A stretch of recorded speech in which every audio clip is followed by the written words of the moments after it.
Guccimane and Yo Gotti are two of the biggest OGs in the game today. They both perform for the cities, and when they collaborated, the music became crazier. A minor mistake, however, shattered their love and launched a vicious feud that turned them against each other. Hello everyone, and welcome to Rapflamer. Today, we'll be looking at Yo Gotti and Guccimane's beef. Yeah, you heard it right. So, let's start our video. Guccimane and Yo Gotti were verifiable legends before Kanye entered the scene and altered the game. The essence of hip-hop is men flexing and discussing their job in the trenches. Therefore, it seemed logical for two of the most real street artists to collaborate. Even though they were reared in different cities, they share similar personalities. They both grew up hustling and doing whatever was necessary to survive on the streets. They both gained popularity around the same time and recognized authenticity. Thus, there was a great deal of mutual respect between the two. They began working on songs such as More Money and Brick. Fans flocked to the single in droves. Gucci and Gotti went one step further by releasing a joint mixtape titled Definition of a G. Everyone was feeling the music, and it appeared that Gucci and Gotti would soon dominate the entire business before they could become the next hottest pair in hip-hop. However, everything fell apart due to petty rivalry. October of 2012, Gucci was conducting a promotional tour for his new Trap God album. The publication date was chosen for the 17th of the month, a significant occasion for him. Gucci's label is 1017, and he was determined to release on that date after a few months of promotion. This was the next significant step for Gucci as an artist and label owner. Then, however, it was reported that Yo Gotti will be dropping on the same day.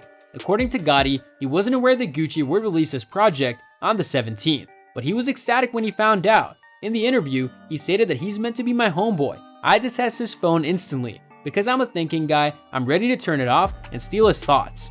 His and Gucci's simultaneous release was a win-win situation. Everyone knew it was a snug fit. He believed that the additional publicity would benefit them both, but Gucci did not share the sentiment. Gotti stated, "So I instructed him to chop it up as such. He struck me back." Gotti believed that Gucci might alter his contact information, so he instructed a member of his staff to have Gucci reach out. Gucci never reached out to him. Gotti was impressed because he thought they were still cool. Then, immediately prior to the release date, Gucci tweeted, "Why would another artist release a mixtape on 1017? If they're not Brick Squad, I'm not them. #TrapGod." Gotti spotted the tweet and immediately attempted contact. He stated that they discussed it over the phone, but also informed the reporter that from that point on, he recognized that his friend had a problem. Even though he did not get why Gucci was furious, Gotti still regarded him to be a friend. Therefore, he opted to move his release date to the following day. However, it appears that that wasn't the only issue.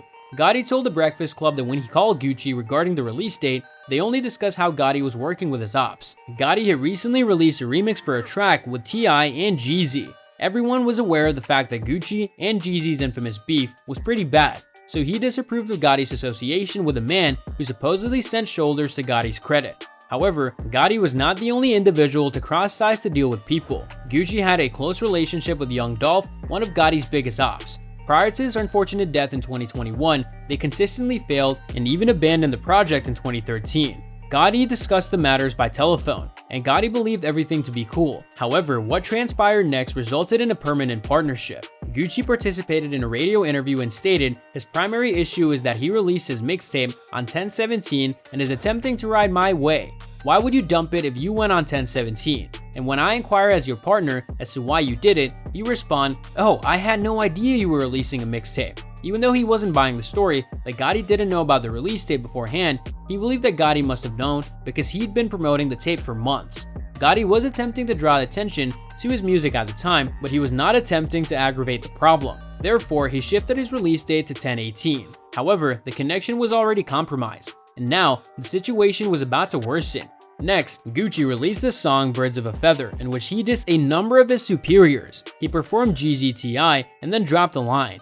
Gotti stated that even Gucci and Doe's camp know why he dissed them on record. Initially, Gotti appeared to be slotting everything and then moving on. However, he answered with "Distract, go have mercy," and ended his connection with Anthony.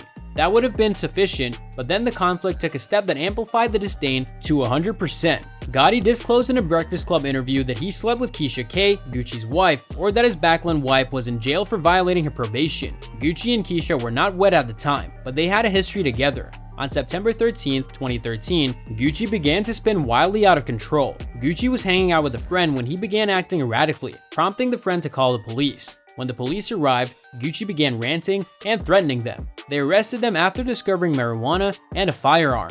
According to sources close to him, Gucci was hospitalized after his arrest due to lead-induced seizures. Afterwards, on December 3, 2013, 2 counts of having a firearm as a convicted felon were brought against him. If convicted, he faced up to 20 years in prison.